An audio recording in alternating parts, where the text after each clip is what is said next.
ariko abakizwa bacanganyikiwe bazi ko ubuhanga bwo gusenga ari ukuvuga shitani cyane. Ori iyo umuvuga cyane, iyo ni strategy yize. Aravuga ngo nubwo badashaka kungarukira, nanone bazandamya kuko baramya Yesu. Genda urebe amasengesho y'abakizwa, asenga iminota 30, avuze Yesu inshuro 70, avuze shitani inshuro 64. Saba kandida bagiye kunganya amajwi, tamurushije make sinka ya Trump nande. Mbabwiza ukuri, abantu uwo babwirijwe niwe bamenya. Ubabwira Satani bakamumenya wese. Kugeza ubwo umuntu usigaye ubona abadamu, umwana yakorora, umwana gusa koroye, ngo ndabizi kuriya, ngo kera ziriya ngo n'imbaraga zivuye, hari uwabimbwiye ngo kuriya ngo zivuye mu mutara. Umwana akoroye imbere y'urusengero. Barabamaze museka, ariko bene wacu barashize nta butumwa buhari, sinzi ibyo bahe babwirwa. Kristo amaze guhinduka nk'akabebe, nk'akanyempuwe k'imbabazi gakunda abantu kazabatwara mu ijuru, ariko kadashoboye kugira icyo kabamarira.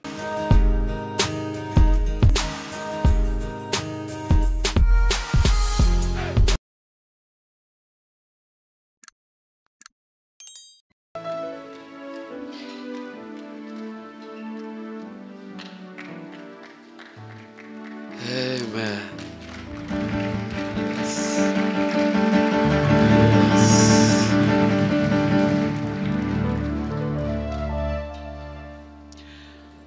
Ndashimira Imana itwemereye kubaha muri iri joro.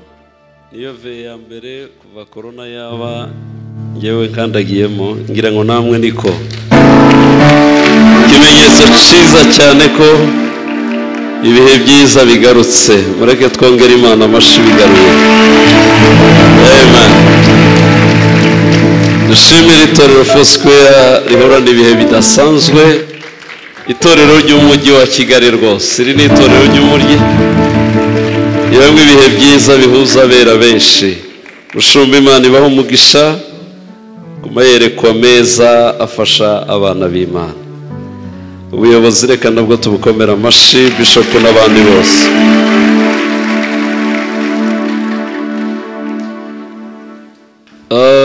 Okay, munyemere rero mbasabe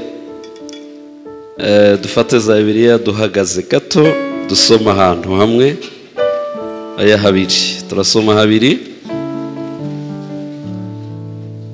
rwose. Abafite Bibiliya muhaguruke, n'utayifite nta kibazo, uhaguruke tugusomere.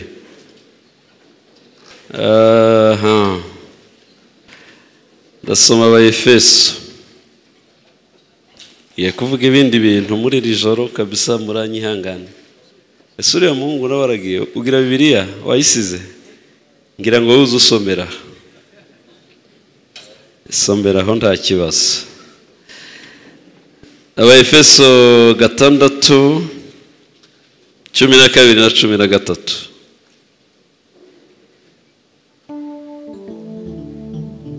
Kuko tudakirana n'abafite amaraso n'umubiri, ahubwo dukirana n'abatware n'abafite ubushobozi n'abategeka isi y'umwijima n'imyuka mibi y'ahantu ho mu ijuru. Nuko rero mutware intwaro zose z'Imana kugira ngo mubashe gukomera ku munsi mubi, kandi murangije byose mubashe guhagarara mudatsinzwe.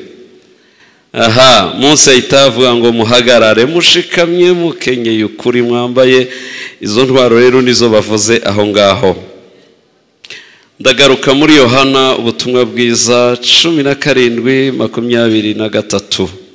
Ubutumwa bwiza Yohana 17:23.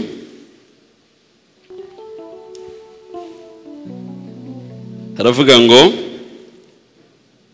ngewe mbo muri bo nawe ube muri nge, ngo babe umwe rwose, ngo ab'isi bamenye ko ari wowe wantumye ukabakunda kuko wankunze. Tuvuge haleluya. Hari igitero cyo mu gushimisha kivuga ngo dore urukundo watumye mfera ibyaha yabihamba mva maze arazuka wambuze nase nagaruka nzamushimira dore urukundo watumye mfira ibyaha bihamba mva maze arasuka wambuze nase nagaruka nzamushimira ibyo habaye umunsi Satani aratsindwa ntiyaheza Yesu mu gituro nuko arazuka urupfa rutsinze none rimwe juri buryo bwase dore urukundo watumye mfira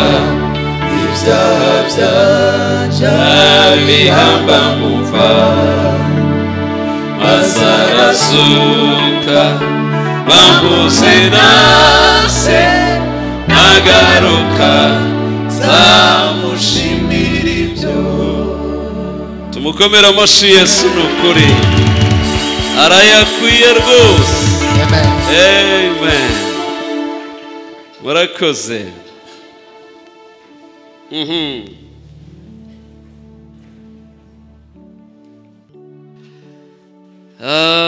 Tugiye kuganira ibi bintu numva ari iby'umwuka yampaye kubera uburakari maranye igihe ndabwumva bwo mu mwuka kabisa, ndabwumva kabisa.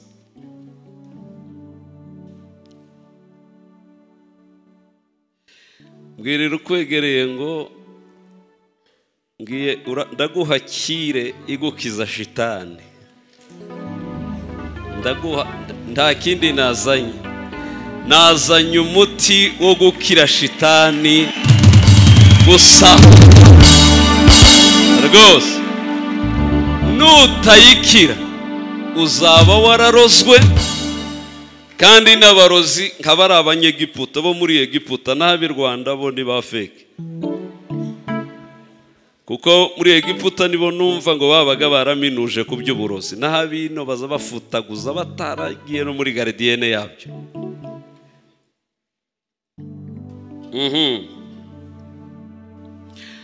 Maze igihe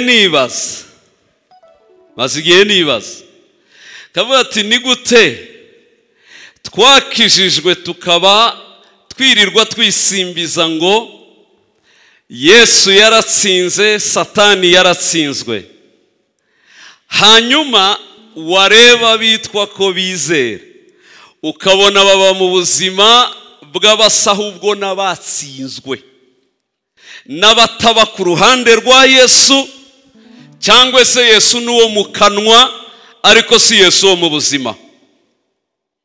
Ngera ahantu nibaza nkavuga ngo ubu se dutegereje undi Yesu uzaza akadutsindira shitani? Ko shitani yamamaye cyane, ko shitani yasaze, ko shitani yabaye igitangaza, kandi tuzi ko igitangaza ari kimwe, ari Yesu Kristo wenyine gusa. Kibaza uyu Satani yavuye he? Uwo nzi ko mfite amakuru afatika ari muri iki gitabo ko Yesu yamutsindiye mu ijuru, ntiyamureka aramukurikira musanga mu isi arahamutsindira, ntiyamureka aramukurikira musanga ikuzimu arahamutsindira, hanyuma amusigira randevu mbi, arayicaranye shitani arayizi. Bibiliya ikavanga amuhemura kubw'umusaraba, amwivuga hejuru, amuhindura ubusa. Ariko nkibaza kuki yagumye akomeye, kandi abo Yesu yari yahaye insinzi ngo bamuhindura ubusa, nibarangiza bamwambure na bene wabo, kabona ahubwo ari bo amereye nabi gusumba. ubyitegereje neza abakizwa yarabahahamuye bagenda barahahamutse. Sinzi ukuntu yabagize, nkibaza byagenze gute. Niyo navetoke nzagerageza ndebe ibintu bimwe, nimba bitigishwa mbyigishe, nimba byararetswe ndebe ko nabivugaho, ariko bidufashe mu izina rya Yesu. Bibiliya ivuga ngo turi abatsinzi hejuru yo gutsinda.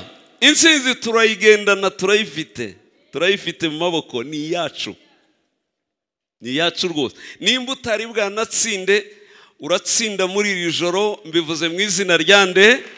Mbivuze mu izina rya Yesu Kristo. Ninde muntu wemera ko Satani yatsinzwe na Yesu ariko nawe akaba yaramutsinze? Ninde muntu ubyemera yumva kabisa ko ari umutsinzi? Abo bantu nibakomera Imana amashyi muri beza. Satani arwanya imitima yacu, nyamara dufite uwo twamenye, Yesu Kristo niwe murengezi wacu, ujya uturengera. Satani arwanya imitima yacu, nyamara dufite uwo twamenye, Yesu Kristo niwe murengezi wacu, ujya uturengera. Je numva bagishwe n'uyu Yesu we namenye, uwo niwe gisubizo cy'ibibazo byacu we. Ababyemera niba mukomera amashyi.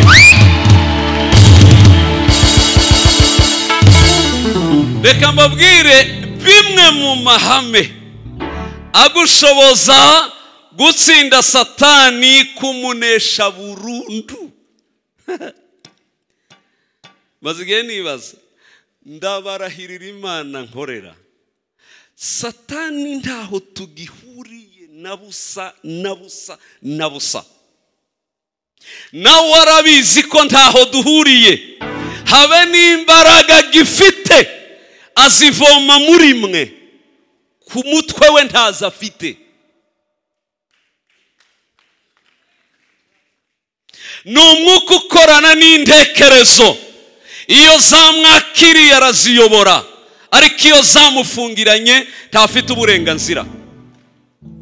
Ndifuza iki? Ndashaka kubona bakizwa bariho barakize shitani, n'isi bimenye. Mugende muvuga Yesu wanesheje, ariko murenzaho namwe muvuge ko mwanesheje.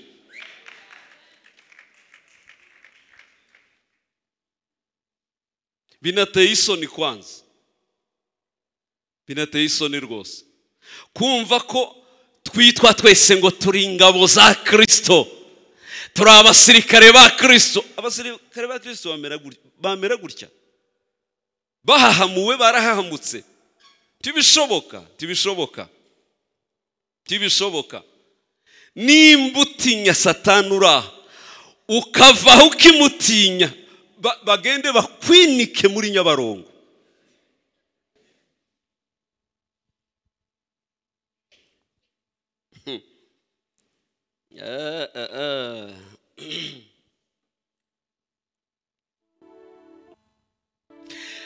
Ibanga rya mbere namenye ridukiza Satani, ridukiza Satani kandi rikatubohora rwose, nuko ibigushikira byose mu buzima utagomba kubyitirira shitani. Nimba warakijijwe, Bibiliya mangiyo turi muri Kristo Yesu, tuba turi ibyaremwe bisha, ibya kera biba byarashize. Noneho Abakolosayi 3 harasazije n'ukuri kw'Imana. 3:3 Abakolosayi baba hehaye, mubashaka aho murababona. 3:3 wavuze ngo kuko mwapfuye kandi ubugingo bwanyu bukaba bwarahishanywe na Kristo mu Mana. Ariko ni igitangaza. Sebitereko yazaga yigisha kera muri Uwaki benshi bari bataravuka ngirengo, ariko hano hari abagabo bari babaye muri Uwaki. Akigisha yagera akavuga ngo kashira amanga karakanyago, ngo akobo k'ikimbyeyi itahanye imbabazi n'amata menshi ishaka inyana yayo, ngo akobo kakayitega igapfita ageze ku nyana yayo, ngo kashira amanga karakanyago. Nanjye ndabivuze ngo karakanyago. Kuba twaragizwe abo twagizwe, ariko tukaba tutabizi, turiho nk'abatari bo, turiho nk'abatari byo, none dupfuye rubi kandi turyamanye imbaraga n'ibanga rikomeye. Tuzavuga iki?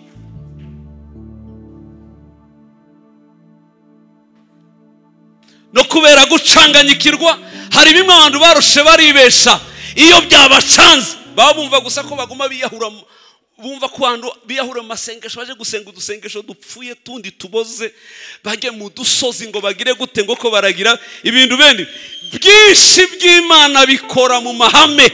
Imana igendera mu maprincipe gusa, nta maemosigira, ntigira amarangamutima. Iyo utayagendeyemo amahame zisa nk'itakuzi, ariko iyo yahagazeho uzugira ngo Imana ni nyokoromi, ni ikurikirana na nyoko wakubyaye.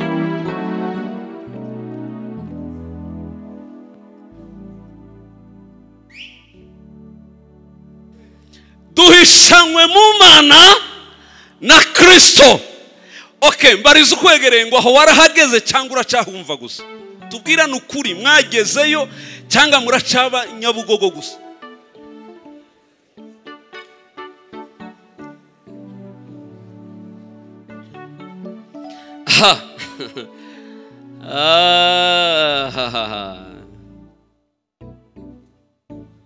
Muranyanga ndakomerezaho naringeze Remera hariya mu Giporoso kwa Rutayisire.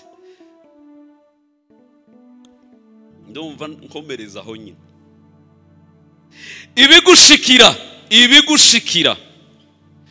Ibidushikira byose ntitugomba kubyitirira shitani.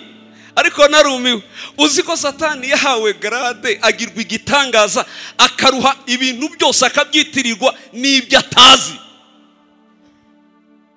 Mbabwira iki? Satani aratwosha, intego ye ni ukutwosha gukora ibyaha ngo abone uko adukoroganisha n'uwo dukunda, niyo ntego ye.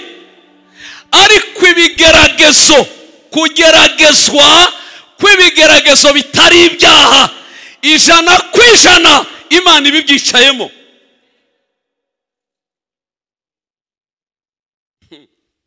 Nimushaka mu nyumve cyangwa ndabivuga, ariko mu nyumve rero tuvugana. Ibigeragezo,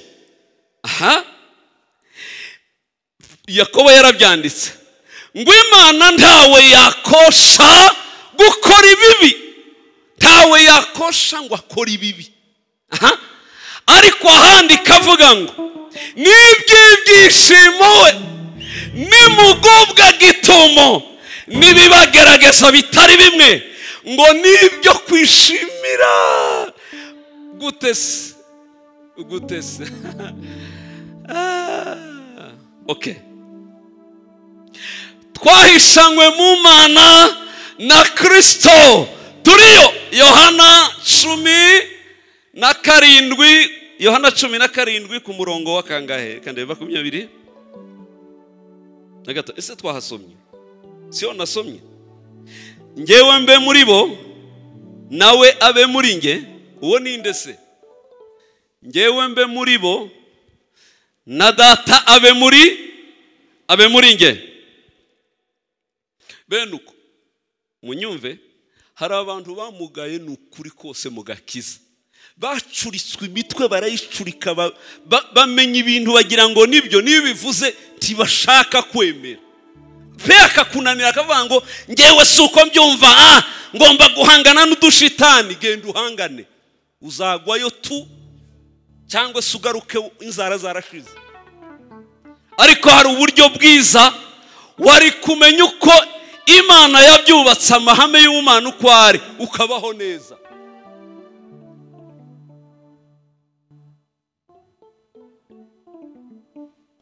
Okay, narivuze ngo ibidushikira byose ntitugomba kubyitirira Satani. Ndavuga ibigeragezo bitari ibishuko. Ibishuko ni Satani, ariko ibigeragezo Imana irabizi. Nta kigeragezo cangeraho ndi umwana w'Imana. Hari n'ibintu tujya tuvuga byatunaniye kubigira impamo ngo bibe ukuri.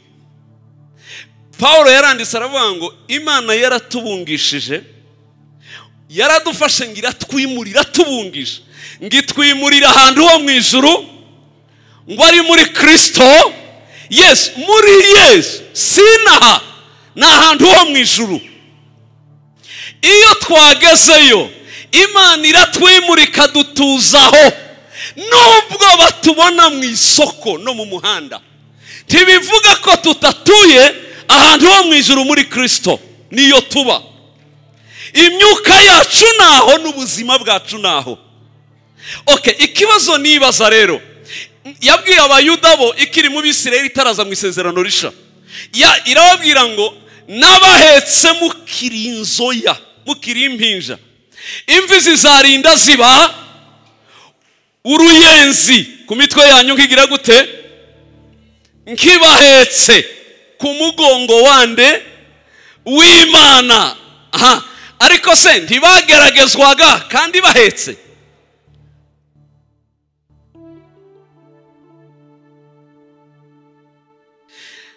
Birababaje kubona ibintu byose tubifata tukabiha Satani. Reka mvuga impamvu. Iyo uhuye n'ibikugerageza, mu bigeragezo ntubone mu Imana, ukabifata byose ukabyimurira kuri Satani, uba ukoze igitangaza, witaye mu mutego kuzawuvamo. Dore uziyuha icuya. Iki Satani aragikunda. Akunda ko abantu iyo bahuye n'ibigeragezo kandi byinshi biva ku Mana. Reka mbabwire, Imana izigerageza abantu, izigerageza bayo. Nta musirikare bapfa guha imbunda ngo bamwambike ya myenda n'ipete bashiraha atanyuze mu mafunzo. Kandi ayo makosi bavuga ni ibibazo, ariko babivamo ari abagabo igihugu cyizera n'amahanga kabizera. Imana ntiyapfa kukwizera gutya tu ngo warinjiye gusa, ikunyuza mu bigeragezo yo ikemera kuhanyura. Kandi siyo yavuze muri Bibiliya ngo nunyura mu mazi nzaba ndi kumwe, nunyura mu muriro ntuzasha, kandi ibirimi byawo ntibiza, kuko nzaba ndi kumwe. Uri mwene nde wewe? Wabyawe nande? Uraruta, waba uruta Daniyeli, uruta ba Saduraka? Yaremeye bawunyuramo kandi bararanye nayo. Beni we, bararanye nayo, ariko bari bibitseho ibyanditswe bivuga ngo nunyura mu muriro tuzasha, kandi ibirimi byaho ntibiza. Bagiye mu muriro bafite ibyishimo nk'abasaze. Uzi kwishimira umuriro kuko abasore bishimira igisirimba. Nimuvuge neza tubareke. Barasubiza ngo Nebukadine no kumwubaha no gutsinda izina ry'umwami babikuyeho. Nebukadine, nimba ari byo Imana yacu dukorera ibasha kudukiza, kandi nitanabikora tituri buramye igishushanyo, irabareka. Baraye buzuzwa, bararanye nayo ngo irangize mugende. Icyabatunguye bawugezemo neza bawisangamo igitangaza. Habe nimba ari ikintu gitinya umuriro munsi y'izuba, umusatsi n'ibyatsi n'ibya mbere. Habe n'ubwanwa bwabo ntibwahiye babusohokanyemo imyenda yabo. Kumva ujya wemera ko tunyurayo ariko ntiwemere ko duhirayo. Wiri ukwegere ngo uzanyurayo ariko uzasohokamo. Reka mvuga utuntu dutatu dutuma Imana igerageza abantu yonyine.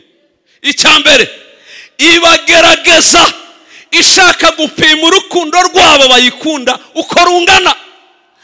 Kugira Yesu ngo agaragarize isi urukundo nuko yitaye mu mibabarire ndengakamere.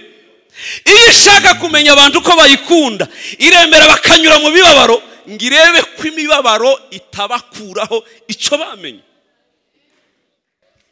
Iyo ishaka kureba iki urukundo uzamukeho haruguru nibijya kuza ndariri. Nasomye igitabo cy'umugenzi. Umugabo witwa Mukristo ahura nande harya na cya gihanda cyitwa Apoloni. Kiramubwira ati wancitse utariko, nimba ari ibihembo wagenda biguha, nimba ari imisozi ushaka ndayiguha, nimba ari icubahiro ndakiguha, ariko nyemerera dusubiranayo ngutware, dusubirane mwirimbo. Aramwanga ngo sinasubirayo, naramaramaje gukurikira uyu mwami, narambiwe ibihembo byawe ngayo ubuhake bwawe, ndakugaya. Ariko yari umugabo uzi kubwira Apoloni ngo narakugaye, muhagararanye narakugaye. None se urajya he? Ndajya i Siyoni iyo badapfa batarwara batangana batagira gute se. Nta mwami uzawemera ko abantu bamuvaka ifite amaboko. Swate uranyisha cyangwa nkwice. Yamuteye uducumu twinshi ananirwa kudukinga, tumwe turamufata, yikubita hasi kimwicaraho. Ngo kimwicareho kiramucunaguza, kiramubwira ngo ubu se singwicayeho ko naguteye ukaba wakomeretse. Icya kabiri, nkwicayeho iyi Imana uvuga irihe? Ngewe abantu bangiye iyo batewe baniha rimwe mba nahageze, ariko mwebwe muterwa ukaraswa kakwicaraho ntiseruke uyiringiye hiki. Yamusubije ijambo nakunze, aramubwira ngo igitureka igipima ko tuyikunda tudafite gusubira inyuma, twamaramaje mu kuyikurikira. Nimenya ko nyikunda iratabara. Ngo arangiza amubwira ijambo nakunze, aramubwira ngo wa mwanzi wanjye we kunyishima hejuru, niyo nguye ndongera nka komera Imana amashyi. Oya bwirira ukwegereye ngo ntitujya duherayo, twikubita hasi tukabadukana izindi mbaraga nsha. Arambwira ati uvuze gute? Abapima urukundo namenya ko mukunda aratabara. Ubu se aracyagutabaye nkwicaye mu ndadi, aracyagutabaye. Mbwira ukwegereye ngo naho ugeze iracagutabara. Ntiwarenze igipimo, ntiwarenze ahitagera. Uracyari ku munzani gusa ipima, nimara gupima uzayibona. Ngo arangize amaze kumubwira atyo, Mukristo avuze iryo jambo ngo yapimaga urukundo kandi ntunyishime hejuru yo ngo inkota irahanuka. Abona inkota itari ya Apoloni, itariye, irahanutse iguyaho. Apoloni ntiyayibona, Mukristo aba ari uyibona. Kubera ko Imana imaze kumva decision y'uyu mugabo yo kudasubira inyuma, yohereje inkota, arambura ikiganza nubwo yari yakomeretse arayifata, ngo ayimucumita mu kirenge, ababarira mu mutwe, ngo atanda amababa y'imbwa yiswaraguruka amuvaho. Ngo arahaguruka Mukristo, nukuri ntiyaretse gusirimba we. Mana ya mwijuru ari Imana we, mwijuru we hari Imana we w'ijuru hari Imana w'ijuru hari Imana w'ijuru hari Imana hari Imana wikomera amashyi yo hejuru Yesu. Aka kabiri, igikureka iyo ishaka kureba kwizera kwawe aho guhagaze. Byatumye Yesu asinzirira mu bwato ari kumwe nabo, barira yumva, baboroga yumva, bamena amazi yumva, arabareka. Kugeza ubwo baje kumukangura byabarenze, ngo bamukangura arabareba we aravuga ati mbega nuko kwizera kwanyu kungana. Ajya yisinziriza ngo arebe imihengeri ukwiri bubacunde n'ibyo muvuga. Tugendana ko muraririra mu bwato ndyamyemo, ngo murapfuye simbyitayeho, ndahari turi kumwe mu bwato none murarize. Abakizwa ko baravuza induru mu bwato Yesu arimo n'ukuri kose, ariko induru zirarenze. Akureka ashaka kureba kwizera kwawe ko guhagaze, akamenya ngo kuruzuye cyangwa se n'umuca hagati. Icya gatatu, ajya gushaka kuguha ubuhamya busha burenze ubwo wari waragize. Umaze igihe nta buhamya, abanza kureka kugira ngo areme ubuhamya. Mu marira hazavuka impundu, mu gahinda hazava indirimbo. Aha, iyo itareka Beni na Chance iriya myaka, baba bararirimbye iriya ndirimbo, ariko mwararirimbye naravuze ati rwose nimba kubareka ariko kwatumye muyihimba, nanje iyo Imana mba narabaretseho. Iriya ndirimbo paka ikazabaho.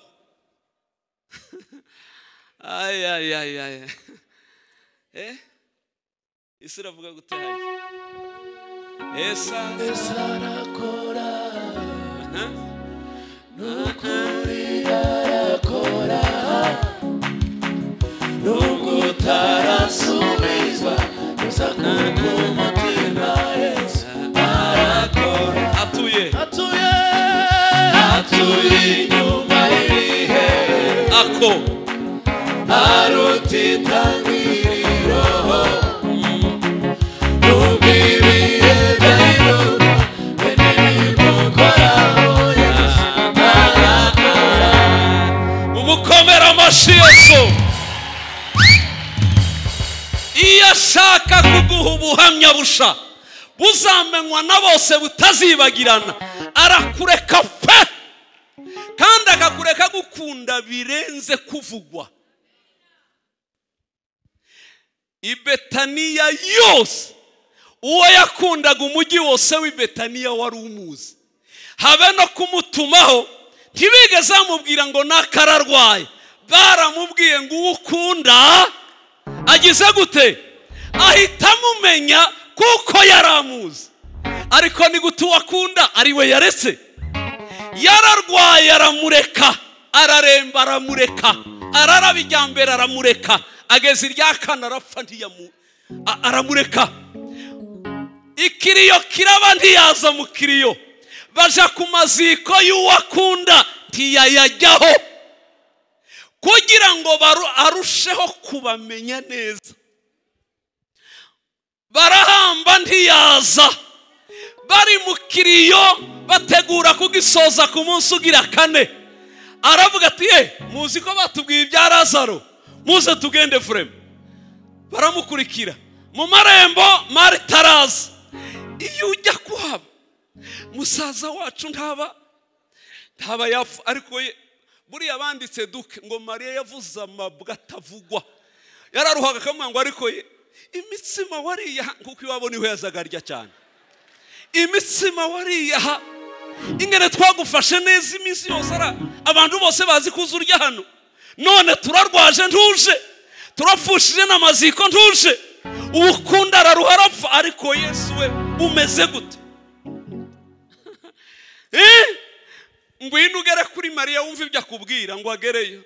Aramubwira ati nukuri iyo uje kuhaba ibi ntibiba byatuba. Yesu ngabone batari kumwumva ngo abonye amarira yabaye menshi, Yesu nawe araturikagira gute? Ararira. Yesu ariko Yesu yababwiye inkuru y'uko abishoboye ntibemera, ngo bange kwemera, araturika nawe ararira. Amarira ya Yesu ayahoresha yabo. Yesu arize ntibasubiye kurira. Baravuga ati kameme nubwo utaje ariko nyine wadukunda urabigaragaje. Iboga barashari muri ibyo ko byarangiye. Hanyuma niho yabegera batumve rero mbabwire nimunyereke Lazaro w'i Betania mwila wa Yesu anafa. Yesu anagenda yohe anagwa na kerazipa. Yesu anayamiza kwizuri hamu anadeta. Lazaro ewe Lazaro huruka imbuga yeryo anahuluka abantu boshi banaganganwa. Orera data orera mawe Yesu yamuzura nukuri. Komera Yesu amashi.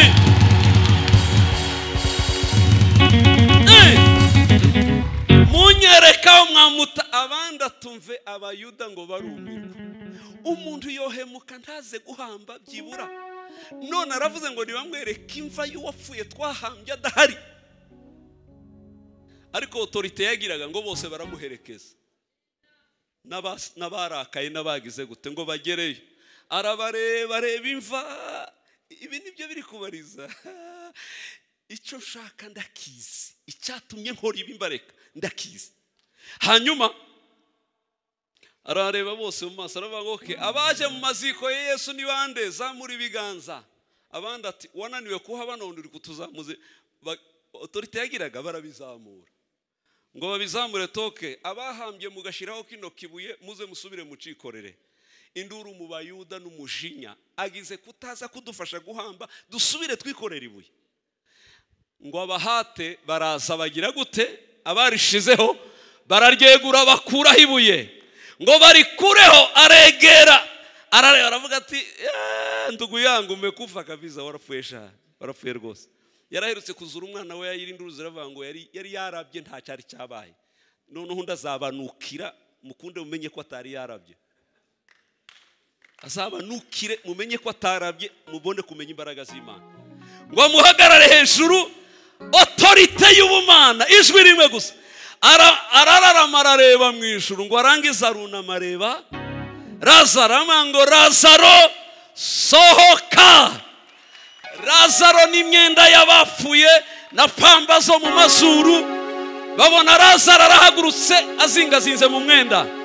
Yesu ataba umuzingiyeho ni mumuzingurureho nimwe mwamuzingazinze mukureho. Ngo bawukureho babona Lazaro ari kubare arareba uku. Lazaro ati mwaramutse muraho. Abandi ati turashize araramukanyije. Yesu atoke nikina shati Lazaro sohoka twigendere. Amufata ukuboko ndebera ikishimisha. Aha makuru yageze ko Lazaro yapfuye. Yesu yashakaga kari amakuru azagera ko Lazaro yazutse. Abari bategereje kurangiza ikiriyo nanone bazaze baje guhamya no gushima ko Kristo ari we Mana. Abari barumvisha amatangazo bose ko yapfuye ni nako basubiye kumenya inkuru ko Lazaro yagize gute? Ko Lazaro yazutse. Baba bahamya bo guhamya ibya Yesu.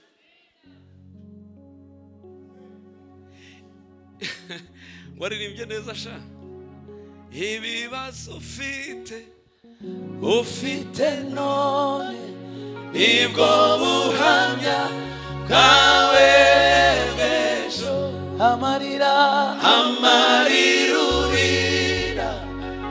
urira none nibwo buhamya bwawe. Ngiri kwegerenga ibyo bibazo wikoreye n'ubuhamya bihetse gusa nta kindi. Ibibazo by'abubaha Imana biba bihetse ubuhamya n'ibisubizo byabo.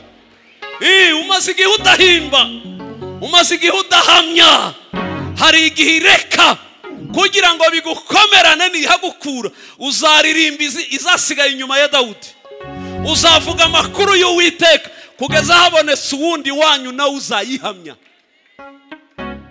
Ushobora kukureka wenyine, icyo nacyo muzakimenye. Ikureka iki gihe ikazareka undi ikindi. Abahamya bazahoreho bavuga kugira neza kw'Imana kw'ibyo ikora. Dore umutego mubi rero nashatse kuvuga. Iyo bikubayeho ibigeragezo bitari ibyaha bikubayeho, amara ukabyegeka kuri Satani, uguye mu mutego. Dore ibizakubaho utinda kubivamo. Ndakurahirira ukuri kugira ngo ibyo witiriye Satani bikuveho. Ntibikunda. Gute se? Satani ntiyabiva inyuma kandi ntajya reka. Satani n'ubu ni umuroberi watsinzwe ariko utarishwe, aracarwana kugeza n'uyu munsi, nubwo azi ko nta mbaraga agira kandi ntawafata ku nguvu, ntabyo ashoboye. N'ubu haba n'ubwo mbwira ngo Satani ndahagaze ngahe ngwino duhure, woharara bugaca mudahuye. Nimba ubipinze abantu bamugize igitangaza ngibiki, genda uhagarare mu muhanda uvuye ngo ngahe uzuhansange, uraruhave ntawe uhageze. None ari hehe? Icyazi ni umuhanga wo kunegosiya, arakuganiriza kugeza kwemeje ko mukorana, wabyemera bigakunda, utabyemeye tibishoboka. Tibishoboka. Aranyura hehe? Ngahe none ugize ibibazo urabigaruye, ubyitiriye Satani atari ko Satani. Dore ibyo yankoze ibiki na biki. Nicyo gituma benshi niyo baje gusenga birirwa bahondagura, Satani wamviriye muri ibi, Satani. Narabyanditse mu gitabo cyo kubohoka, hano birahari babizanye nubwo atari byinshi byashiriye i Remera.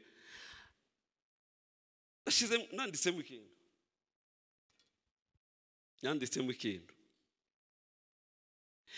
Iyo gusenga kwawe kuzuyemo shitani, uba ufite akaga gakomeye. Nzabibuza abantu kugeza bicitse. Maze imyaka 9 nta shitani uba mu masengesho yanje, pita ubamo. Iyo oya ni 11. Iyo myaka 11 no mu rugo rwanjye nta shitani ubamo, ntawe njya mvuga mu nzu yanjye. Ntibibaho. Nta n'uwo muwanje wasenga ngo ashiremo shitani. Simarume sinamubyara wa data, nta nakomoka iwacu, nta sano tugirana. Maze kumenya ko ari umwanzi w'umukunzi wanjye, twatandukanye burundu. No kumuvuga binateye isoni n'isesemi. Ndamushaka higa. Ariko abakizwa bacanganyikiwe bazi ko ubuhanga bwo gusenga ari ukuvuga shitani cyane. Ori umuvuga cyane, iyo ni strategy yize. Aravuga ngo nubwo badashaka kungarukira, nanone bazandamya kuko baramya Yesu. Genda urebe amasengesho y'abakizwa, asenga iminota 30, avuze Yesu inshuro 70, avuze shitani inshuro 64. Saba kandida magiye kunganya amajwi, ntamurushije make sinkaya Trump nande.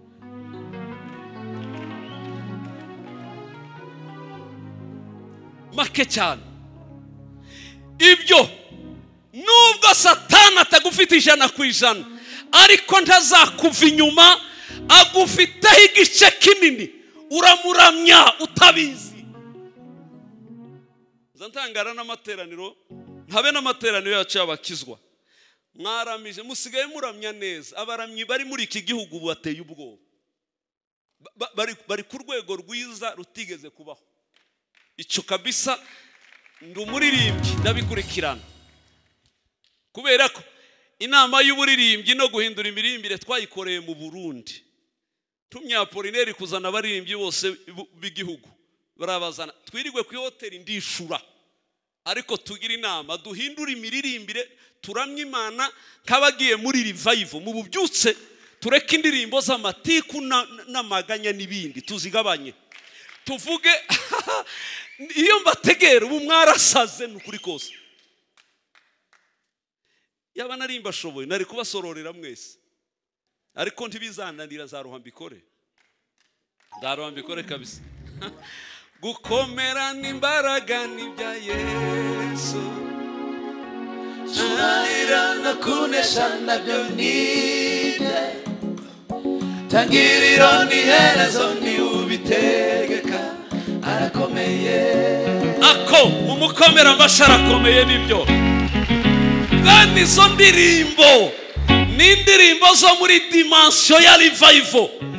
Buri iyo muramya n'abarebye, abaramyi bose iyo baramya buriya baba twinje muri bisi twese, nibo bafashe vore yo kudutwara muri presence y'Imana, batugezayo bakayiparika, noneho tukumva icimana nayiganiriza abantu bayo.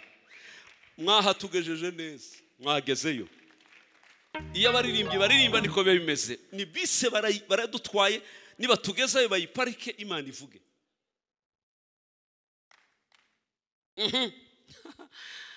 Niba ngahe bari hano imisengere yanyu yuzuye shitani n'ubudayimoni, nibanga hano kwigice cy'abaraha bose ariko bajya basenga.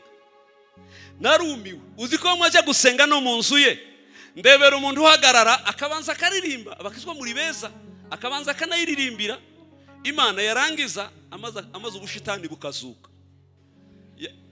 agiye kuryama ariko akabanza agapfukama, akabanza agashiramwe indirimbo.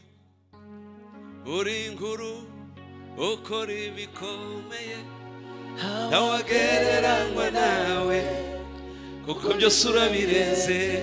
Yarangiza gutyo ko mashitani abadayimoni mwaje ndirukana abadayimoni hano, tumuri dusha mvirayo, agatangira kwiruka muri koridoro, ndirukana abazimu hano. Yamana nkuru ikora ibikomeye umaze kuririmbiraho iroyehe, iroyehe igiye kugira ngo abazima aribo baza. Negere intebe yawe sanye ibimazi by'amashimwe, uririmbire indirimbo z'amashimwe n'icyubahiro, ni wowe ubereye gushimwa. We waremye isi n'ijuru, niwakira icyubahiro, we muhanyi w'ubugingo, uri indirimbo yanjye mu mababa yawe, niyo nshaka kwibera mu bihe z'abantu z'amashima. Untiza amashitu ya mukomere. Hallelujah, hallelujah, hallelujah, hallelujah. Foniga. Ndebera amaze kuririmba ngo negereye iki? Intebe ya negereye intebe yawe. Yamara kugera imbere y'intebe y'Imana, akagira yahindukira tu abashwezi tu n'abajya bande. Se bari mu kuvuga abajya bande nabaki abarangi, abarangi tu imbere y'intebe y'Imana. Abashwezi bavuye he? Kandi mu ntebe yayo abarangi babayo bavuye habo, utuzi mu ducometse mu mitwe gusa, mu mitwe bakatujyana n'imbere y'intebe y'Imana. Ninde muntu uragera imbere y'intebe y'Imana akibuka ko shitani abaho? Ninde uragera imbere y'intebe yayo ngo yibuke ko n'ibibazo bibaho? Ntawubaho. Si imbere y'intebe yayo muzamujya, ni imbere y'imikihari. Si imbere y'intebe, ni imbere y'udutebe nyine, nimba ari imikaratusi n'imishaki n'ibindi ntabyo nzi, ariko ntabwo ari imbere y'intebe. Ntawuzugerayo ngo yibuke ko ibibazo bibaho. Nayo masengesho mujye mubona abantu birirwa ngo Mana we nguze utubazonga ibiki na biki, ari Nyabugogo n'ukuri kose, ntararenga aha. Ugera imbere y'intebe y'Imana ukibuka ibibazo ko bibaho gute?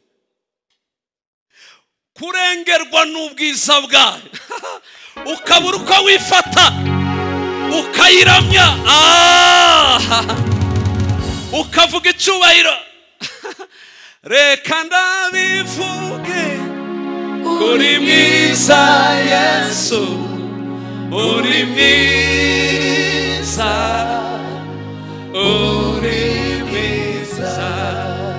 ubona ubwiza bwayo ukibagirwa ibibazo n'ibindi ugatangira kuvuga imbaraga n'ubwizigira gusa ariko iyi ndavanga y'utundi ntaho abantu bazabajya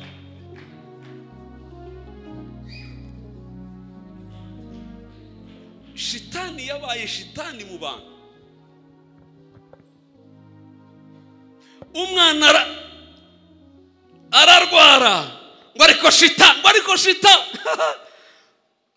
n'abantu basigaye bapfa habe niyo bari evangeliste wapfuye ugasanga bamehagaze ngo ni shitani ngira muhita shitani gute shitani ku evangeliste he shitani iramushobora imuvanye he umu evangeliste umaze imyaka 10 ari muri presence y'Imana avuga ubwiza bwayo wabungishijwe akabatuye ahantu ho mu ijuru muri Kristo Yesu none arapfuye mutangiye kumugerekaho shitani ubuswa gusa shitani yamukura he ko n'intumbi ya Mose yananiwe kuyikoraho kandi yitwaje ngo Mose yapfuye yacumuye ariko asanga ubuntu bw'Imana butwikira intumbi ya Mose ananirwa kuyikoraho kandi Mose yagwa nk'i Rwanda cyangwa muri Afurika baba barasaze bakajya mu misozi na za kanyarira bagatembagara ngo abaruzi baramuhitanye n'Imana yamwiciye yonyine Samuel 2:6 si wavuga ngo Imana ngo niyo yica kandi niyo none musigaye Imana isigaye ihamagara abantu banyu mukaburiza ku mitwe y'udukecuru twagowe tw'abandi twirwariye imigongo utunda amajigwa araturya ibihanga bigeziriya hanyuma mugiye kugakorera mufite uwuhe murozi yakwambura ubuzima umwana w'umuntu Imana yire ninde murozi ufite izo mbaraga ninde wazimuha azikura he umuntu password y'ibanga rigize umuntu ukuye Imana yo kubera iki ni nacyo gitangaje uzi ko nubwo badata batubyaye tudasana bijana ku ijana ibyo mwari mubizi muzi ko aho nashira urutoke rwanjye gikumwe cyanje n'ijisho ryanje haba nubwo data yarambika ize zose 10 ntibashobora kwibesha ngo bavuge ngo ninjye wahakoze ijwi ryanje ntirihuye n'irye umuntu wese agira umwihariko umugaragaza ko ari original mu Mana atari uw'abagabo n'abagore uwo muntu nta murozi wapfa kuvuga ngo aramwamba ubuzima narumiwe uzi ko umurozi azarara n'umwana wa mukeba we yagiye mu gitaramo akamumusigira akamurarana ibiheko byuzuye inzu agakaranga kakamunanira kagakura kakaba umugabo agashaka yarabimurongeye yavutse mbariza ukwegere ngo we wakuze utabiriye ninde hano wakuze atabiriye abanyamugise muzamumenye ko mwana biriye timuzamubwira ngo namba firiti gusa maye mwirongera aha hari benshi babiriye evangeliste bideri tiwabiriye ntabyo baguteze ni rimwe se izuba riva tukabirya ayayayaya mbabwire n'ikindi mutazi utu tuyira twose mujye munyuramwo twose turateze baraduteze ariko igitangaza murahanyura nk'abanyura kuri matora murahanyura neza cyane n'ubu barashobewe nuko nyine nabo bafashwe mpiri batigenga ariko yababigengaga ntibabava mu rusengero boramije kubarusha gusa iyo bafashwe kwikurayo ni ikibazo ariko batega buri munsi, ariko abana b'Imana bakahanyura buri munsi, bakabyibuha batezwe, Mana bakabyara baziritse, bagakura babatsindagiye, bagahamba bakazamuka. Ariko abantu barangiza babagize ibitanga. Mana yanjye mbabwire niki naco, iyo ugeze ku rwego abakizwa benshi narabimenye kubera ngiye mpora muri za deliverance, benshi usanga barahahamuwe n'imbaraga z'ubusatani. Iyo satani yamaze kugufata sawa sawa akakumetiriza, ahita gusukumira ubudayimoni iwe akaba chef, tasubire guhangana nawe.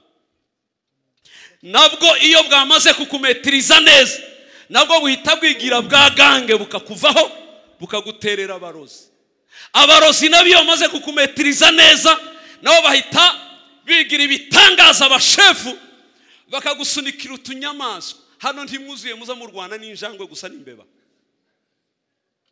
timukirwana n'abarozi, ubu mu Rwanda n'injangwe gusa n'imbeba, kuko abarozi bo barabarenze, ubabasunikiye utunyamaswa gusa.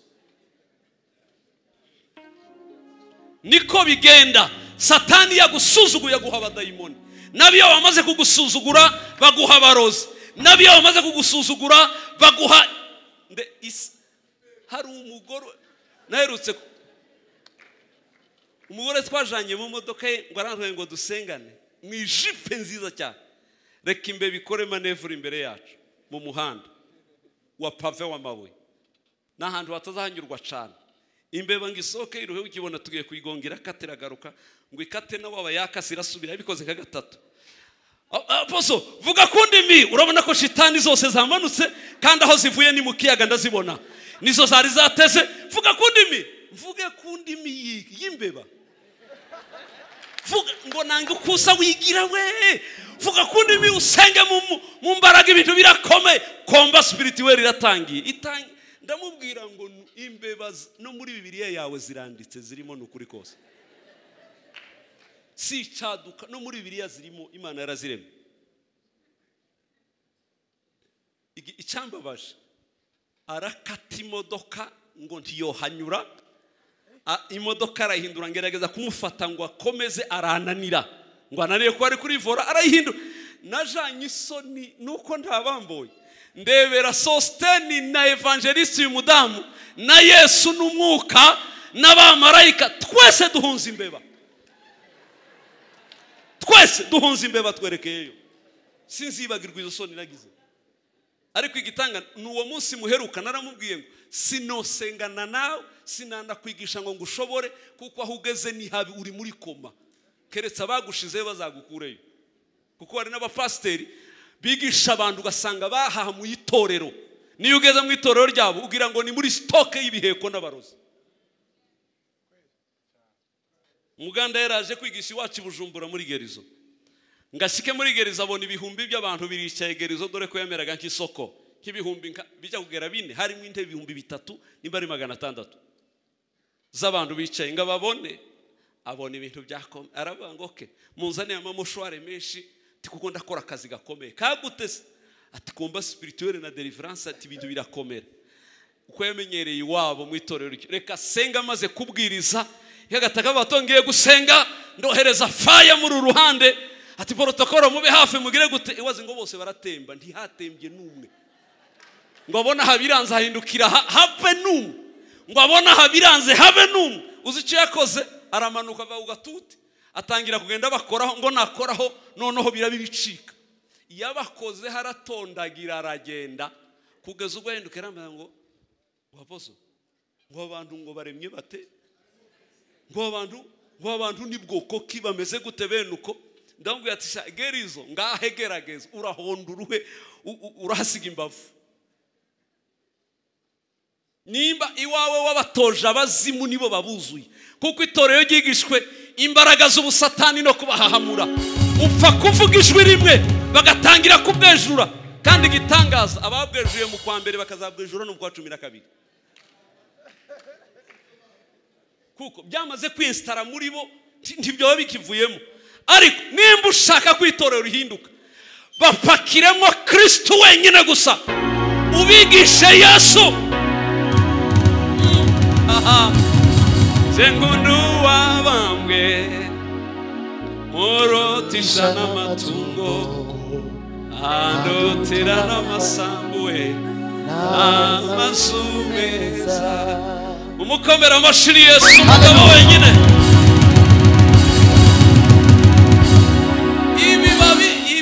Ibi babigisha nicyo gituma n'amatora uzabirebe hataje umuntu ngo yigi uwasigaye bakunda bigisha babandi mbese bavuga ngo ni bafaya bashiremo ibintu bimeze nka comedy.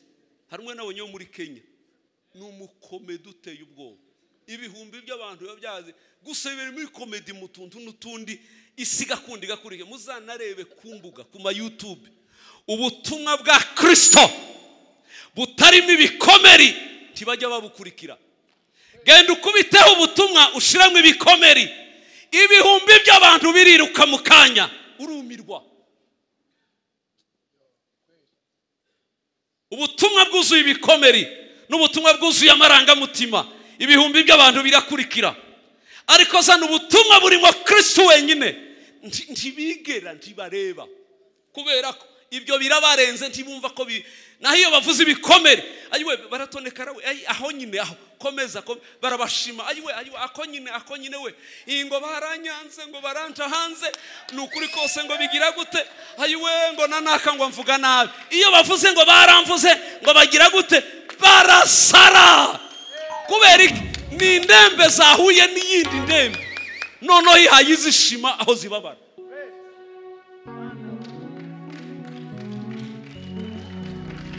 Babwira ubutumwa buzima bwa Kristo batura tibabwumva.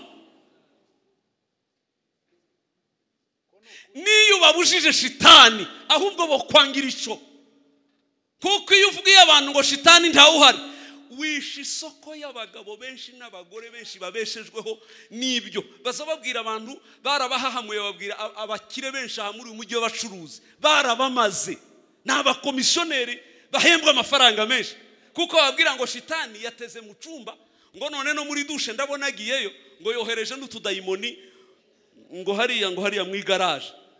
Umugaga akunda akavuga munyemereye muze muharare ati turi kure cyane ndabohereza 200 ariko muze. Aha abakomisiyoneri bagakunda bahera gute abo rero kubakuriraho shitani ntibikunda ntibyapfa koro ni ikibazo gikomeye misho yabi birangiye bene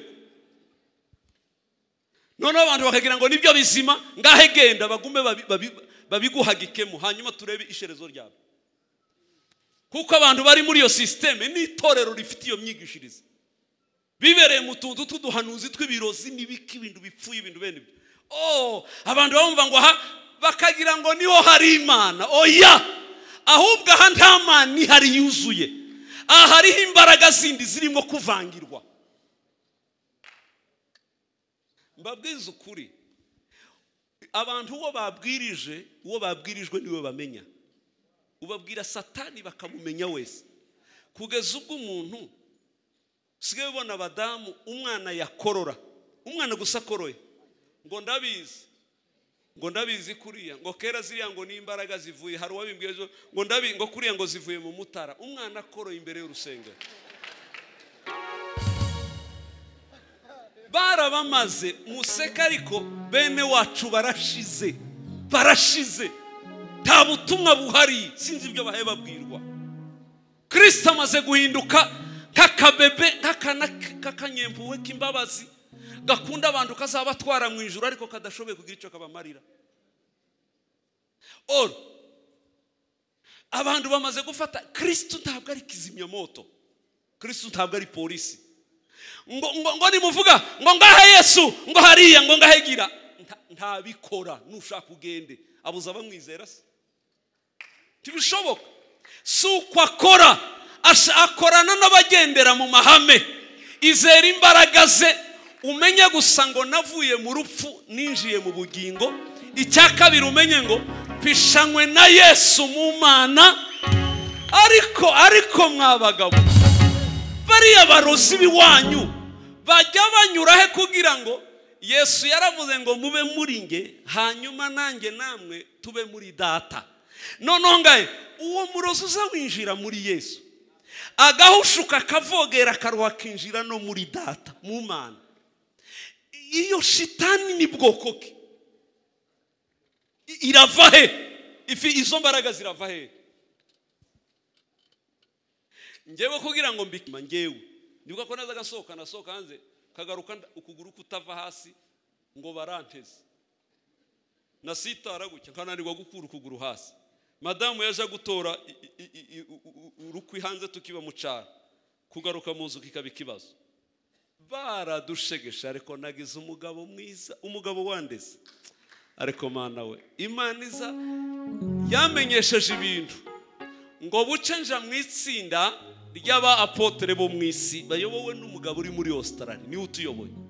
Uyu mugabo yarambaze ankuramwe utuzimu twose twose arabagusa ngo nge igihe cyose ishuri ryanje nzabigisha Kristo wenyine.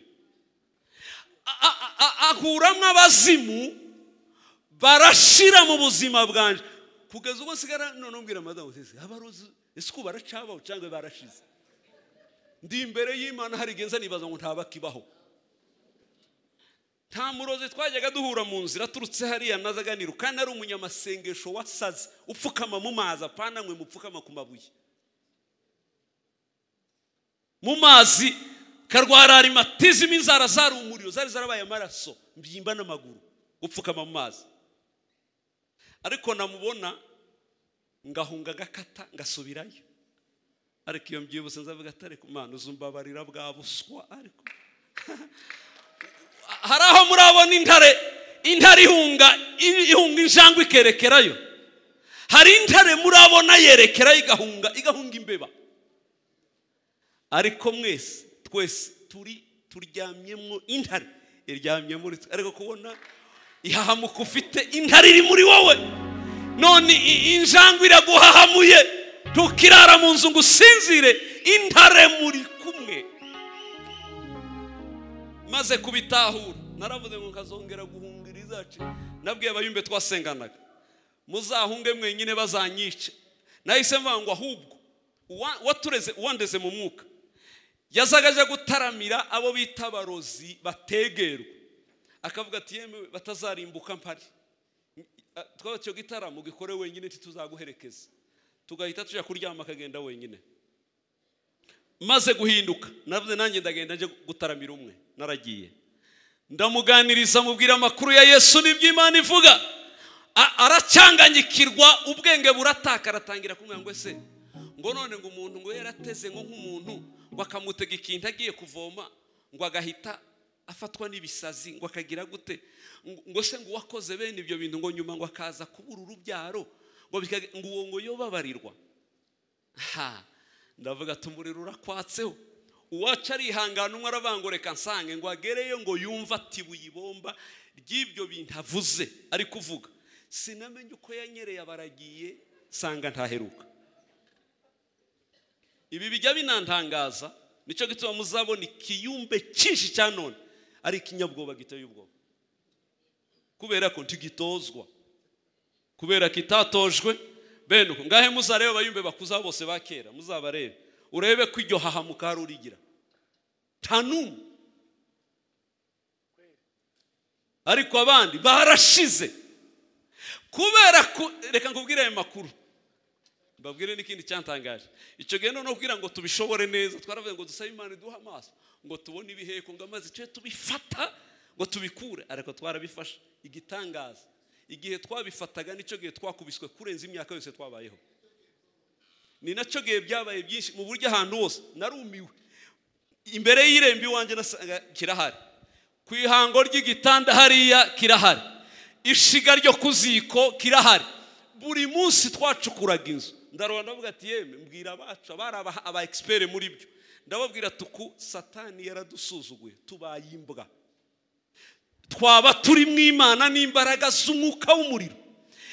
Ibi bintu uyu mwanda ugahora uzi wacu tiguhera none ngiye gusaba Imana tikongere kumpa amaso yo kubibona ahubwo nkeneye imbaraga zayo zo kubibaho kubinyuraho no kubitura hejuru bigapfa ntacyo bikoze aho ngeze bigahinduka ubusa.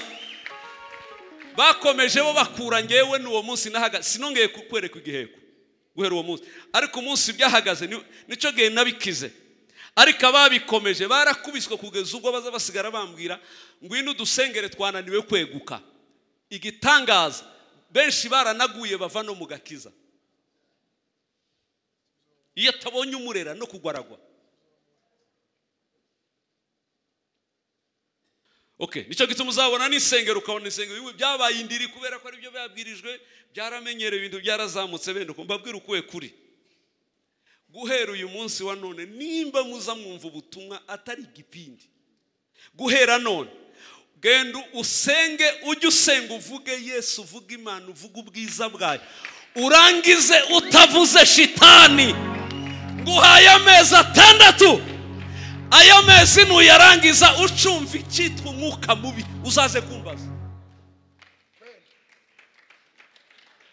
kubera iki ntukimuramya warahinduye icya kabiri umwanya yari yarahawe nawe wawurunduriye kuri Kristo.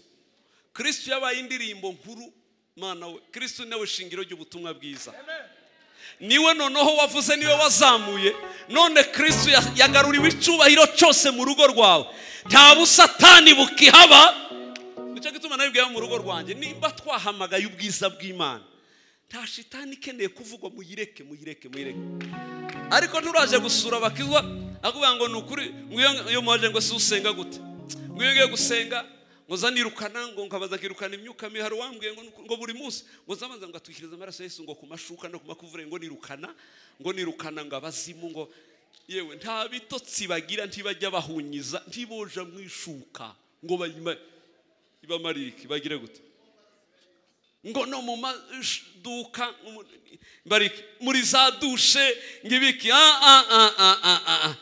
reka mbabwira aya makuru abazi amateka y'inyamaswa intare iyo yinjiye mu ishamba yivuga rimwe gusa inyamaswa zose ari ziri hejuru no hasi zirasohoka zose zikayisigira ishamba yonyine bitari ibyo nisubira niziri hejuru zihanuka ikazifata.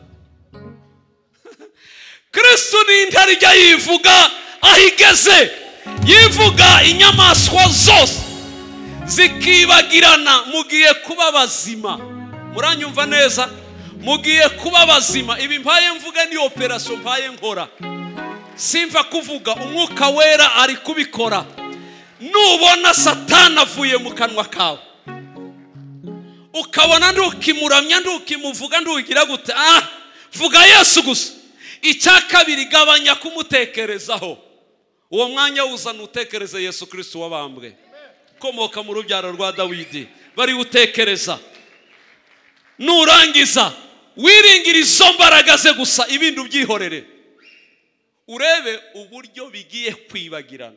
Naratangaye mu binyembaraga mu ijuru no mu isi Imana ifite umwanya wa mbere Kristo afite umwanya wa kabiri umwuka wera afite umwanya wa gatatu abamarayika afite umwanya wa kane abizera Kristo bafite umwanya wa gatanu Satana baka umwanya wa gatandatu abadayimoni bari kuwa karindwa abarozi bari kuwa munani utunyamaswa dukoreshwa turi kuwa 9 ngahe noneho ndebera general uri kuri nimero ya 5 ahangana n'agakacuru kari kuri nimero ya 8 nono Satani we yaramuhahamuye dore ari munsi ngo kugeza ubwo azashirwa munsi y'ibirenge byacu nicyo gituma Yesu yavuze ngo imbaraga muzifite mu maboko muzayarambure mu birenge muzakandagira inzoka na scorpio nta mbaraga z'imyuka mibi zizahabahagarara imbere kugira ngo uzineshe uzuzi gutekereza kwawe n'umutima wawe uzuze mu imbaraga z'Imana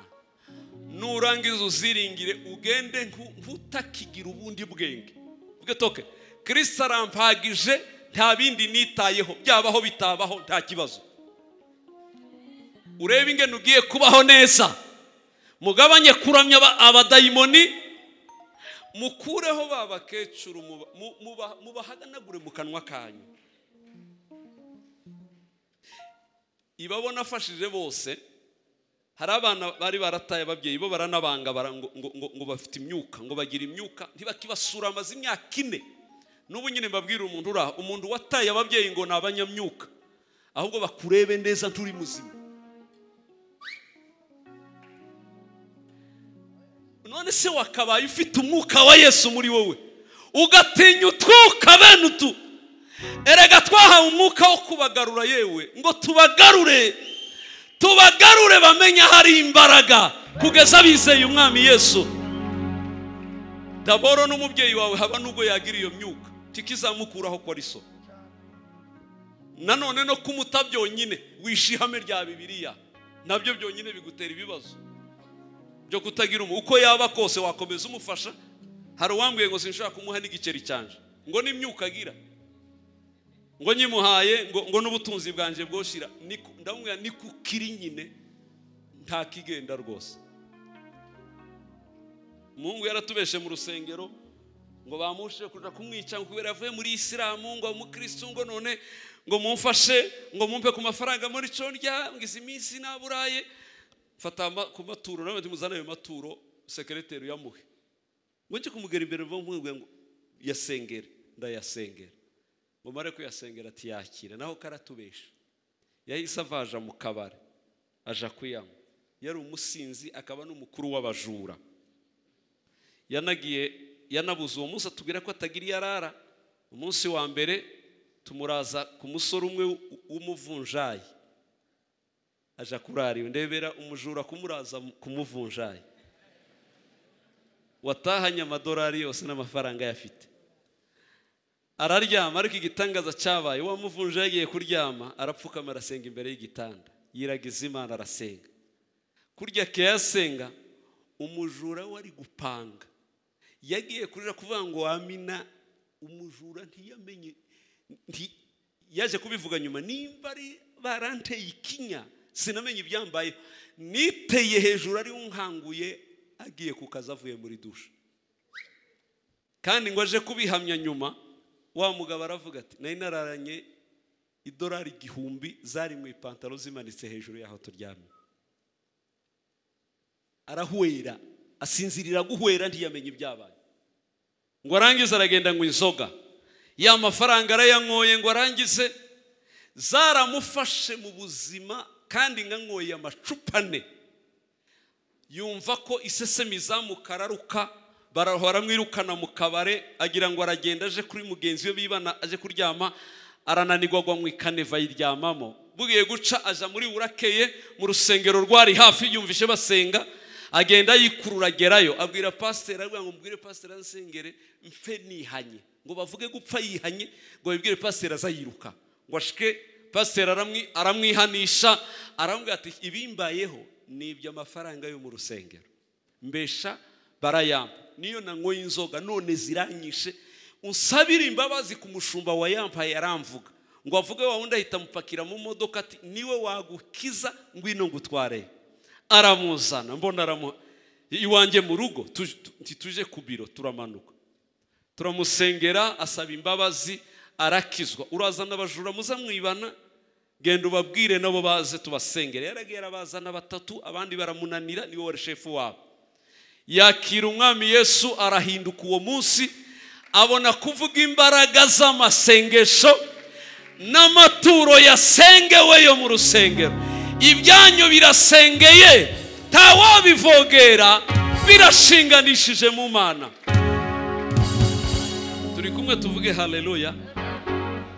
Mvuga ikisi mvuga imbaraga z'amaraso. Iyo wiringiye imbaraga z'amaraso ziguha ubudahangarwa mu buryo ntawagutongera ngo zagushobora. Hanyuma bizamurwa gusa n'imitekerereze y'abantu yabizamuye babikabije bagize gute benuko. Mfite ngewe abana ndera mu mwuka bamwe bari hano abandi bari Burayi abandi bari Amerika rwose sintinya kubihamya. Bamwe bahungaga n'amazu yabo bakayata kubera guhunga imyuka mibi. Ariko narabaga nabwe sinshobora kubasengera bene abo sinjya mbasengera nunaza sinzagusengera ariko nzagufasha. Narabwiye ngo okay mbaha programme uwo numvishe birakabije wowe turaganira ukwezi kose ndaguha umunsi tuzajya tuganira kamubwira agakiza n'imbaraga zo kwiringira Kristo kamubwira imbaraga z'imyuka mibi mikorere yazo namara nkamubwira uko yifata gusa nubona urabyitwaye uko nkubwiye uzambwire ko hari dayimoni zagarukamo. Ubu barakize basigaye bakorera deliverance abandi. Bamwe tumaranye amezi 5, abandi 7, abandi umwaka. Ariko umuntu w'amezi 5 narumiwe asigaye yigisha aba evangeliste biwabo. Umwe yarambwiye tubu ninge basigaye bita pasteur maze amezi 6 kandi wacu hari aba evangeliste, hari aba diakoni, hari abantu bamaze imyaka 15. Ndababwira bakumirwa ibyo wabikuye he? Akabwira ati nge narakize nahuye n'umupapa wamfashije.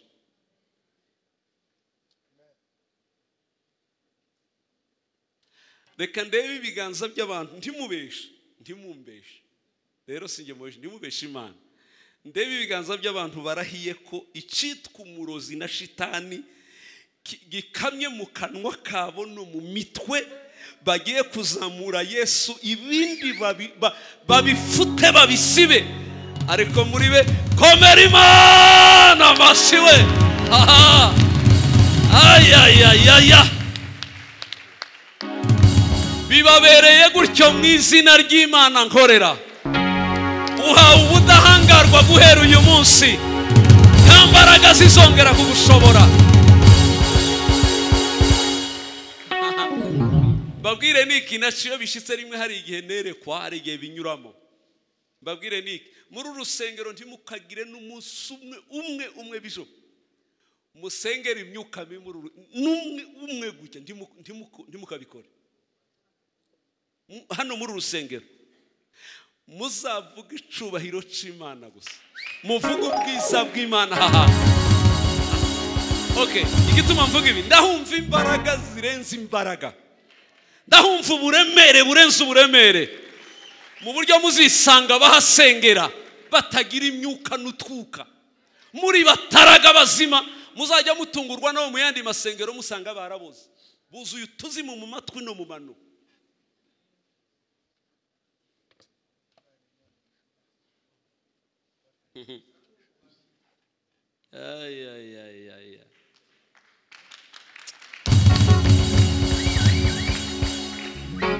Muzamenye ibi, Imana ikorana n'umuntu bingana nuko ayizera nuko ayitekereza.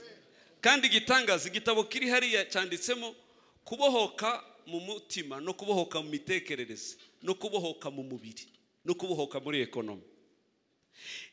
Hari igihe usanga uyabohotse agace kamwe akandi karacyafashwe ugasanga ni ibibazo, ariko iyo ubohotse mu mutima n'imitekerereze ugiye kuba igitangaza mu bantu. Kubwiza ukuri ntujye unategereza ko Imana ivuga ngo ariho ubitegereze. Uhora utegereje ko ikora gusa kuko gahunda yayo ni gukora. Icya kabiri, kwizera kwawe konyine kuba guhagije ko guhindura amateka yawe.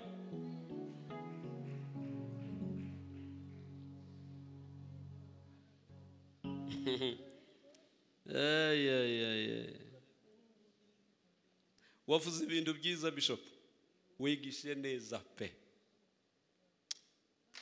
rwose, sinzi ko banabyumvise. Uziko abantu bazi ko gusenga nagiye ku misozi myinshi baza basengera, uzi kugerayo kumirwa. Usanga umushumwe niwe wavuze ngo agiye mu mahombe bwa mbere, kandi agiye mu mahombe ngo ashigemo tumusangemo. Urazi ko amahombe ya ruguru yabaga ari mu kizima utabona n'uwo muri kumwe. Twumva ku ruhande gusa ngo Mana ngo ibyanzanye ngo urabizi Mana, ntiyaranabizi neza ariko nyine asenga mu Kinyarwanda. Urabizi mbu umugore Mana, mbu umugore Mana, mbu umugore Mana, mbu umugore Mana, mbu umugore. Turaruha turaseka bari mu mahombe twese. Ngaho uzaje Kanyarira wumva ibiza bisengerwayo, ibijya bisengerwayo. Ariko Mana we, abasabye ibinyejuru bakaba bahagaze muri presence y'Imana n'imbaraga zayo, uzi ko bene ibyo batabisaba ahubwo babitegeka. Uzi ko mwiyambuye itegeko ubu mwabaye abasabiriza, mwataye ikibanza cyo gutegeka ubu mwaguye mu kibanza cy'umumayibobo cyo gusabiriza. Nigishe kwizera umunsi w'umugabo aragenda hagarara kuri Banque Mondiale, oya ku biro bya Loni, arabizenguruka aravuga ngo Mana guhera none sinzongera gukora ahatari muri Loni.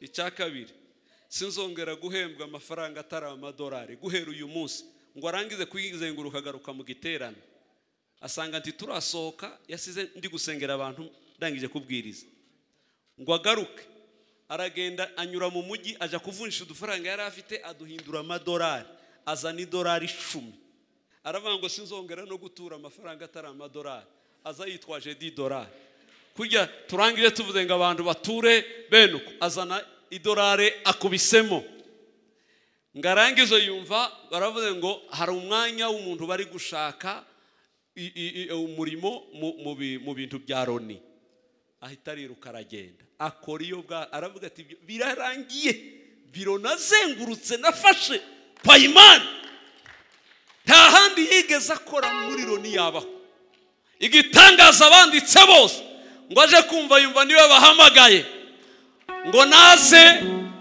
asanga ni batatu barabatasigaye n'ibipimo bapima barebe ko nta ndwara barabapima bose basanga nawe basanga afite diabete kandi iri hejuru baravuga ati ufite diabete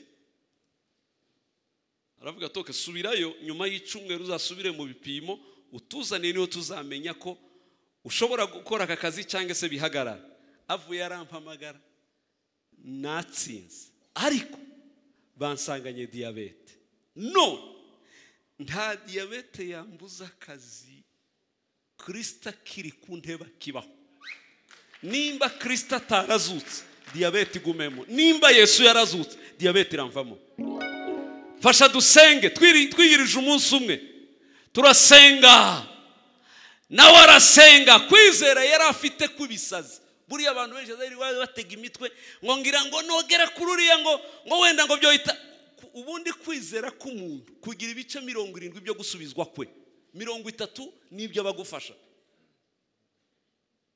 uziki bitangaza Yesu yakoze byose babibumbira muri 21 14 nibyakorewe banyiri byo kwizera bamwe Yesu yanabahakaniye ibijyo by'abana sinabihimbwa nimbwa zizazirya ibivunguka byatakaye hasi Yesu atari ko nondumiwe nguhakaniye ntyo none urasa kwizera kurasaza aravuga ngo nyina wanjye we genda bikubere gutyo murumva se uyakize kubera ubushake bwa Yesu cyangwa akize kubera imbaraga zo kwizera k'uyu mudamu n'abandi benshi nuko byari birindwi nibyo byonyine bavuga ko yakoze mu bapagani ashaka kubemeza imbaraga z'Imana umugabo nyuma y'amasengesho asubira mu bipimo nyuma y'icumweru asubizayo ngo bashike basanga nta diabete ni isaha mpagazaha n'ubu mpagazaha akora muri Loni ni yari ari hanze yo mu bihugu kwisobanukirwa biguha imbaraga zo gutegeka tusigara ukomeza uboroga nk'amayibo bitasaba se erega Imana ni data mwakabyara ninde mwana usaba sagahwera akagira kabana bivugira uko ashaka ntanasaba ngo atondeka amagambo neza afa kumenya ubusabane bafitanye na se ubusabane nibwo butera Imana gukora ibyo ikorera abana bayo kuko babizi ariko niba ufite umwuka wo gusaba nk'amayibo bitazi ko binashoboka biragoye ko bizanashoboka nyine mwiringire Kristo ni umugabo ushoboye kutubohora twahishanywe mu Mana nande na Kristo amaraso yarahagije kudutwikira muzabazaba abaheburayo bayasize ku miryango urimbura arananirwa asize ku miryango twebwe asize ku mitima yacu dufite ubudahangarwa tugendana twafa kuvogerwa gute noneho ikirenze umwuka w'Imana wose usigaye utuye muri twe umwuka w'Imana nizo mbaraga zayo Imana yashakaga ngo duhinduke utumana mu isi bagaragaza Imana mu bantu bitewe n'umwuka wayo ikindi niki nuko duhora mu busabane twejejwe n'amaraso tutari abantu biyandarika ngo biyanduze nk'abisi tumenye ko turi abami n'abatambyi kandi batuye ahantu ho mu ijuru muri Kristo titurabinaha tidusa n'abandi bose ngo tugende nk'abo tumere umunaziri ntapfa gukorakora araziririje kubera iyo miziro nyine agira iwahangana no kwiziririza ariko ntagira izindi ntambara zo kurwana n'utwuka. Ibyo Imana iba yarabimukuriye yarabishize kure ye kubera ko ahagaze muri ubwo burinzi bukomeye. Ndashoje mbivuze mu izina ry'Imana nkorera. Murabatuwe n'imbaraga z'Imana. Imana irabashiraho ubudahangarwa. Tiwafa kuvogerwa. Uzi ukuzuzwa warangiza ugahita wumva udushitani ngo yiwe turaje ariko biragatsindwa we Mana we. Wewe na Yesu urahahamuwe n'udukecuru. Wewe na Yesu hahamuwe n'utuntu tuboze dupfuye nabi gute. Uwo ni Yesu wahehe wamenye. Udashobora reka nsoze mvuzaka uza ngahe ijoro ryose uzasenga ndabivuga murahita mubyibuka. Ijoro ryose usenze mu masengesho yawe warangiza ugashiramo satani n'abadayimoni abacwezi n'ibiki mu masengesho yawe ya nijoro ukabishiramo kurahiriye Imana nuryama ukabyuka utarosa baruza uzambaza. Icyakabiri babandi bakunda gusenga bazi ngo ni style yo gusenga. Uwiteka uri Imana urakomeye ugize gucyaje kurangiza ngo abadayimoni ndabakandagira ndabaribata ndabafunga ndagira gute. Ubatatse ntabaharura babesheye. Tushobora kubabeshera ngo buce bataguteye. Satani ahita avuga kwa naka intambara yatangiye aziko ariho muri ni mugende. Benshi murabihamagarira aya makuru nta nayo muzi. Ngahe bihorere uvuga ubwiza bw'Imana. Satani gera handi ivuga ngo uziko kwa naka yanatwibagiwe atanacibuka ko tubaho. Araguteranya uze he nta nijwi rye n'izina rye yumvikana iwawe. Okay, si bibi gukubita shitani naho umubonye kubita, ariko mu gihe hadahari wimubeshera.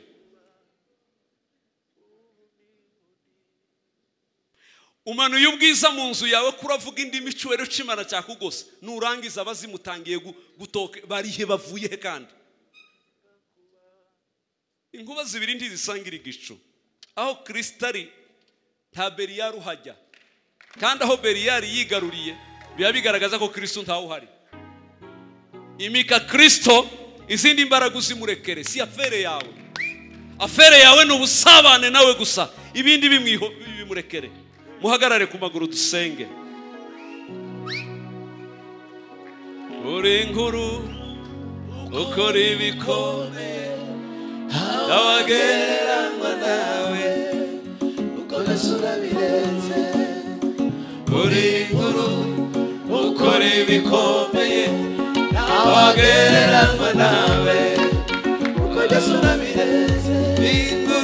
Uri inkuru ukora ibikomeye abagereranywa nawe ukomeza birenze. Uri inkuru ukora ibikomeye abagereranywa nawe ukomeza birenze.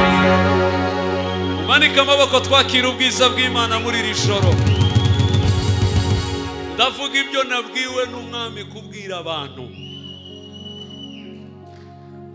Kandi Imana ibwiye kuko ibi nabati Imana wereka mvuge teme bariho we. Mana toya birakabije.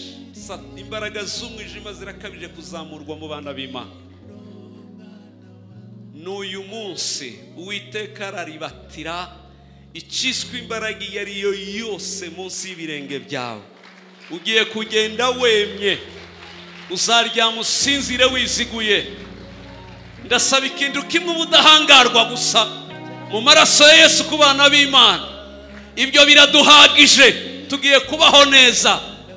Murebe ko mugiye kugira itorero ry'abanyembaraga batavogerwa. Nuzajya ari bamwe atuje, ariko hari amatorero abantu bamwe barahamutse buryo biteze gusa inkuba ko zikubita zimyuka. Oh yes, muzamura ibiganza. Uri inkuru ukora ibikomeye abagereranywa nawe Mureke dusenge twese turahamagara imbaraga n'amaraso ya Yesu. Ibyo umwuka n'amaraso birahagije kuturinda no kutweza, tukaba bazima, tukaba basha, tukababera, tukaba. Kumbe Satani n'intumbi y'umukiranutsi ntapfa kuyegera, kanswe noneho ahagaze abona. Zamura ibiganza mu izina rya Yesu. Duhamagaye imbaraga zawe Yesu we. Duha imbaraga, duha amavuta. Manura umwuka mu basenzi, manura umwuka ubudahangarwa mu baririmbyi, manura umwuka mu itorero ryose. Hagurutsa abagabo n'abagore bagendana insinzi ya Kristo.